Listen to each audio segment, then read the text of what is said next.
जय श्री कृष्ण दोस्तों। आज हम जाएंगे अनंत शयन मंदिर और दादरा घाटी जो कि एक डैम है। दोनों को बहुत ही करीब से मैं आपको दिखाऊंगा। अभी मैं पहुंच गया हूं एक जगह पर जहां हम तीनों, बूबू, मैं और तापस, हम तीनों एक जगह पर आ गए हैं और हम लोग कार से आज हम लोग रवाना होंगे। तो आज हम जाएंगे अनंत शयन विष्णु। अनंत शयन विष्णु एक्चुअली का मतलब होता है अनंत, जो शयन करते हुए भगवान विष्णु। तो इस रूप में भगवान विष्णु को शेषनाग के ऊपर लेटे हुए दिखाया जाता है, जो सृष्टि के पालन और शांति का प्रतीक है। तो आज हम लोग वहाँ पर जाएंगे और बहुत ही आकर्षक लगता है। आज मैं आपको दिखाना चाहूँगा। फिलहाल तो हम लोग अनगुल को क्रॉस करते हुए यहाँ से अनगुल हम लोग क्रॉस हो गए हैं और अभी हम लोग नालको की ओर प्रवेश कर रहे हैं। नालको एक एल्यूमिनियम फैक्ट्री है और वहाँ से हम लोग निकल पड़े तालचर की ओर। यहाँ पर आप मंदिर दिखेंगे, छोटे छोटे घर देख रहे हैं। इनके गेट पर शायद कोई नेम प्लेट नहीं होगा, पर हर घर की पहचान उसकी मेहनत से होती है। शहर में हम टाइम के पीछे भागते हैं, यहाँ टाइम थोड़ा रुक जाता है। बस 1 मिनट का ये सीन है, पर याद दिलाता है ज़िंदगी को कॉम्प्लिकेटेड हम बनाते हैं, वरना उसे जीना इतना मुश्किल नहीं होता था। शहर से निकलते ही नेटवर्क वीक हो जाता है, पर शायद यहीं से इंसान का कनेक्शन स्ट्रांग हो जाता है। देखो, यह 1 मिनट का खेत, कोई फ़िल्टर नहीं, कोई एडिट नहीं, बस सीधा ज़मीन का सच। लोग अलार्म से नहीं, सूरज से उठते हैं। मीटिंग का टाइम कैलेंडर नहीं, मौसम तय करता है।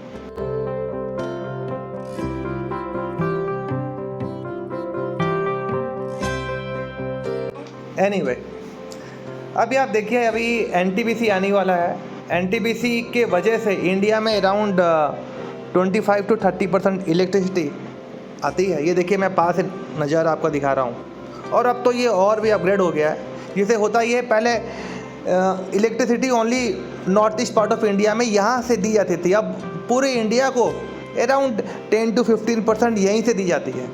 इसकी क्षमता लगभग 3000 मेगावाट है।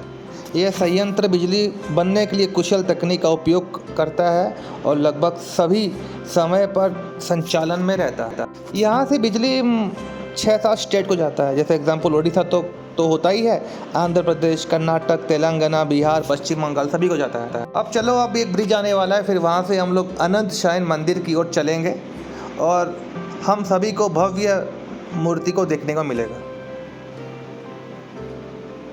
ये रहा ब्रिज, ये रहा वो ब्रिज जो कि तालचर की शान है, तालचर की आन है, जिससे बहुत वक्त जो है वो बचता है नॉर्मल लोगों के लिए। पहले ये ब्रिज नहीं था। बस हम अब कुछ ही देर में पहुंचने वाले हैं। आप भी दर्शन कीजिए नंदी महाराज का, अनंत शयन। इससे पहले कि हम लोग वहाँ पहुँचे, मैं आपको कुछ बोलना चाहूँगा। अनंत शयन विष्णु की पत्थर की जो प्रतिमा बनाई गई है वो अराउंड 1200 साल पुरानी है। कुछ विशेषज्ञों का मानना है ये प्रतिमा अराउंड प्रारंभिक गंग वंश के काल की हो सकती है, क्योंकि प्रतिमा काले पत्थर, क्लोराइट, काला ग्रेनाइट पर उकेरी गई है, जो ओडिशा की मध्यकालीन मूर्ति कला की पहचान है। भगवान विष्णु शेषनाग पर शयन मुद्रा में दर्शाए गए हैं, जो उस समय की शिल्प परंपरा से मेल खाती है। मूर्ति की बनावट, अलंकरण, शिल्प शैली ओडिशा के प्राचीन मंदिरों की कला से मिलती जुलती है। अब मैं आपको दिखाऊंगा, यहाँ पर एक नदी है ब्राह्मणी, जो यहाँ की लाइफलाइन है। उससे पहले मैं आपको ये पूरा नज़ारा, ये बिल्डिंग के ऊपर चढ़ के मैं आपको दिखाना चाहूँगा। यहाँ से बहुत सुंदर लगेगी आपको देखते हुए। चलो चलते हैं ऊपर। मैं अभी आपको ऊपर ले जाता हूँ ताकि आपको दिखा सकूँ यहाँ का नज़ारा। ये है ब्राह्मणी नदी। ये तालचर की शान है और तालचर की आन है, और इसके बिना तालचर जिंदा भी नहीं रह सकता है। इस पानी की वजह से न सिर्फ सिंचाई होती है, इलेक्ट्रिसिटी भी बनता है, और न जाने बहुत पर्पज़ में ये यूज़ किया जाता है पानी। और ग्रीनरी भी आज इसी की वजह से है। सनसेट देखिए दोस्तों, बहुत ही सुंदर लग रहा है। यहाँ पर लोग आते हैं शाम को बैठने के लिए, ठंडक पहुँचने के लिए। ठंडक जब दिल में लगती है, ठंडक वो एहसास भी तो है। चलिए भाइयों, अभी हम चलते हैं भगवान विष्णु की वो प्रतिमा देखने के लिए, पर उससे पहले हम चलते हैं वहाँ पर जो हिमखंड है, वहाँ पर क्या है, थोड़ा पानी का भी नज़ारा देखते हैं, पानी कितना गहरा है। सनसेट से तो मेरा दिल पूरा मोह गया है।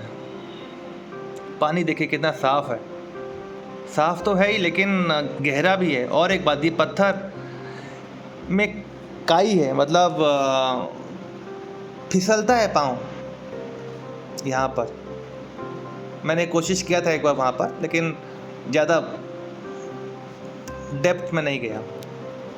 इतना फिसलन है इन पत्थरों में, पूछो मत। अगर रेत होती है ना तो वहाँ पर इतना फिसलन रहता नहीं है, पर पत्थर में रहता है। अब चलो हम चलते हैं, पर चलने से पहले हम थोड़ा अपना हाथ पांव धो लेते हैं ताकि हम लोग भगवान विष्णु के दर्शन कर पाएँ। ये तो नेचुरल पानी है और पानी एक्चुअली बहुत साफ़ है। देखिए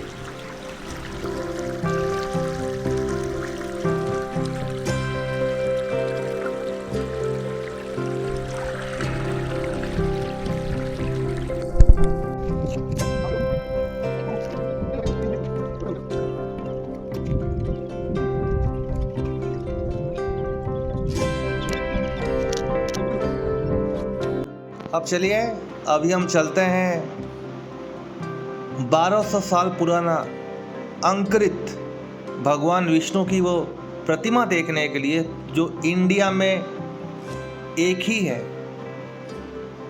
और बहुत ही विशालकाय है। चलिए, ओम नमः भगवते वासुदेवाय नमः।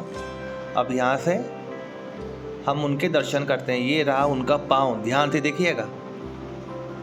वो रहा उनका पेट, वो रहा उनका सिर, और उस साइड में भगवान ब्रह्मदेव की प्रतिमा है। उनके हाथों में शंख है, पद्म है, और एकदम सिर के ऊपर स्नेक है, सांप है, और उनके ऊपर ही ये लेटे हुए हैं। हिंदू धर्म में भगवान विष्णु को सृष्टि का पालनकर्ता माना जाता है और उनका यह अनंत शयन रूप शांति, धैर्य, संतुलन का प्रतीक है। मंदिर में आने वाले भक्त इस स्वरूप के दर्शन कर मानसिक शांति, आशीर्वाद प्राप्त करते हैं। यहाँ पर 4-5 त्योहार मनाए जाते हैं: जन्माष्टमी, रामनवमी, अनंत चतुर्दशी, वैकुंठ एकादशी व अन्य। अभी हम लोग यहाँ से निकलते हुए एक और जगह जाएंगे, जो एक डैम है, उसका नाम है दादरा घाटी डैम। उस डैम से पानी को रोका जाता है और इलेक्ट्रिसिटी बनाया जाता है। ना सिर्फ इलेक्ट्रिसिटी, वहाँ पर खेत के लिए कंटिन्यूसली साल भर पानी की अवेलेबिलिटी करवाई जाती है। इससे होता है ये, बहुत सारे किसान परिवार आज उसी की वजह से चल रहे हैं, फल रहे हैं, फूल रहे हैं। बहुत सारे स्कूल कॉलेजेस वहाँ आसपास खुल गए हैं, तो ये बहुत अच्छी चीज़ है, डेवलपमेंट हुआ है, नो डाउट। देखिए,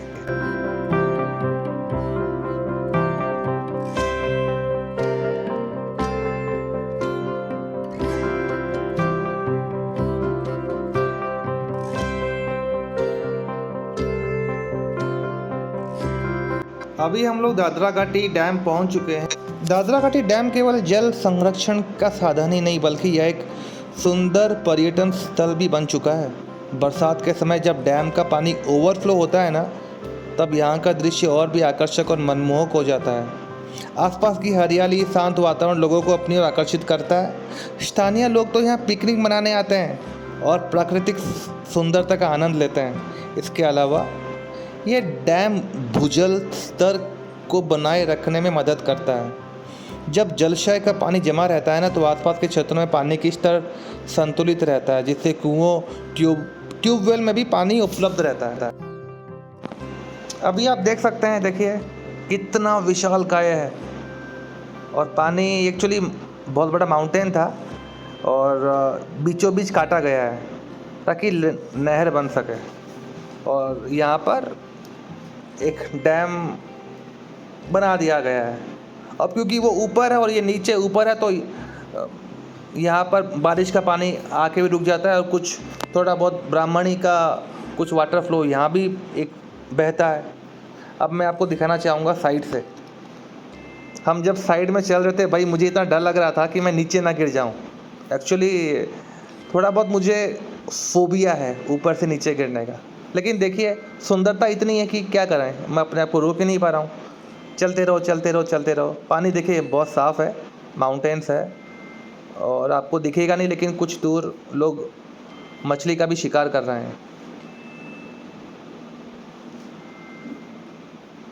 बाप रे, फिर से जब मैं यहाँ से आ रहा था मुझे इतना डर लग रहा था, क्या बताऊँ आपको।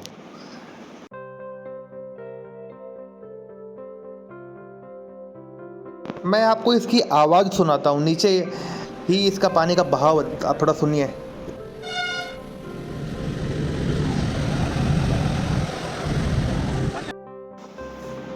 पानी का बहाव का फ्लो बहुत ज़्यादा है, भले ही आपको ठीक से सुन नहीं पा रहा होगा क्योंकि ये मोबाइल है और कैमरा से शायद आवाज़ इतनी स्पष्ट आवाज़ ना आए, लेकिन मैं बोलना चाहूँगा बहुत तेज़ आवाज़ थी। आप देखिए सुंदरता, कितना सुंदर लग रहा है। ये सुंदरता पूरा मोहित कर देता है सभी को, तभी लोग यहाँ पर आते हैं फ़ोटो सेशन करने के लिए, देखने के लिए, सुंदरता देखने के लिए। आप देखिए ये नहर देखिए, मैं आपको जूम आउट करके दिखाता हूँ।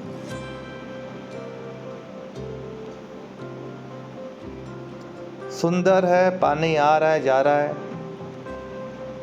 यहाँ पर फिशिंग भी होता है, कुछ लोग यहाँ फिशिंग करने भी आते हैं। बारिश के समय बहाव बहुत तेज़ हो जाता है। प्रशासन समय समय पर लोगों को सावधान रहने की सलाह देता है। पर्यावरण को साफ रखना हम सभी की जिम्मेवारी है। एनीवे, हम चलते हैं दादरा घाटी से। बहुत ही अच्छा लगा, मुझे लग रहा है व्यूअर्स को भी बहुत अच्छा लगेगा, क्योंकि ये देखना ही हमारे लिए एक तो उपलब्धि है। यहाँ पर डैम बनने के बाद में बहुत से किसान परिवार लोगों का आजीवन ही सुधरा है, कृषि का विकास हुआ है, औद्योगिक का भी विकास हुआ।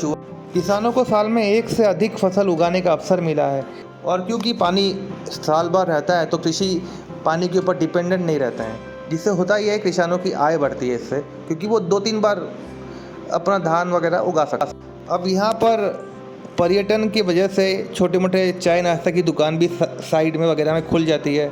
स्थानीय व्यवसाय का विकास हुआ है यहाँ पर। इसमें ग्रामीण युवाओं को छोटे स्तर पर रोजगार भी मिले हैं, वह अन्य गतिविधियाँ भी तेज हुई है यहाँ पर। संक्षेप में बोलना चाहूँगा, यहाँ पर कृषि को मजबूत किया गया है, स्थानीय रोजगार बढ़ा है, सड़क और संपर्क सुविधा सुधरी है, पर्यटन और छोटे छोटे व्यवसाय का बढ़ावा मिला है।